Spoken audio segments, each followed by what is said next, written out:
Matt Berkey gets stacked on high-stakes poker. Life is good! Poker Twitter reacts. Did Nick Airball cross the line? I can't wait to On Thursday, April 27th, High Stakes Poker aired live on YouTube from the Poker Go studios, featuring a lineup that could best be described as Matt Berkey's seventh circle of hell. On Berkey's left, you have Nick Airball, a brash Los Angeles high-stakes player who's currently engaged in a highly publicized heads-up match with Berkey. On Berkey's right, you have Doug Polk, Nick Airball's coach and someone who's been embroiled in his own long-running feud with Berkey. Finally, you have Lynn G, Berkey's ex-girlfriend, who seems to have firmly ensconced herself with Team Airball. People were already expecting this to be an unpleasant experience for Berkey, and then this hand happened in the first 30 minutes. something. He's from the DC. Berkey got stacked right away. Oh boy. To add insult to injury, Nick immediately starts needling Berkey, gets short with the dealer, and eventually reaches over and pulls Berkey's chips over into his stack. Now, I want to be clear, I don't condone Nick's behavior at the table. Getting flippant with the dealer, someone who's there just to do their job, is pathetic. But let's set the hand aside for a moment. What really got people talking was this video of Airball and company watching the replay at the Poker Go studios. Airball is entranced like a 3-month-old discovering a mirror for the first time. Doug lets out a squeal of laughter and the clip ends. The reaction online was swift. I'm over it. This is fucking awful. These classless people are rude and then watch it over and applaud themselves for being rude. I couldn't be more disappointed in poker right now.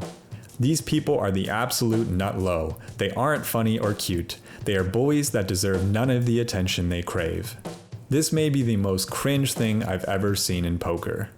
I read these tweets and I have to be honest, I was a little bit confused. Are they saying we shouldn't have trash talk in poker? Isn't trash talk a part of every sport in every league? Are we really going to remove that from poker specifically? Maybe what they're saying is we can have trash talk, but we shouldn't allow bad behavior. If that's the case, maybe we can start by punishing the players who threatened to burn the building down. Or punishing the players who got belligerently drunk on national television. Or the players who verbally abused their opponents for an entire match. Instead, the loudest, brashest players are often rewarded with the biggest spotlights. The truth is, poker has a flimsier code of conduct than the NFL. There are no universal standards for behavior. What's forbidden one day might be allowed the next if the floor has a personal relationship with the player. Sports have always followed a single rule when it comes to bad behavior.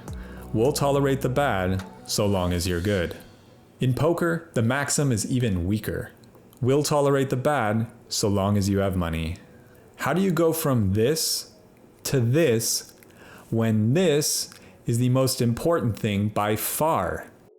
I'm all for having a conversation around changing conduct in poker, but it has to be all-encompassing. It starts with policing behavior in our local card rooms, establishing a uniform code of conduct at the poker table, working to apply those standards as fairly as possible, regardless of personal relationships, blacklisting players whose conduct is deemed too egregious. But if you think the problem stems from one dumb investment banker and his annoying friends, you may have made the wrong read.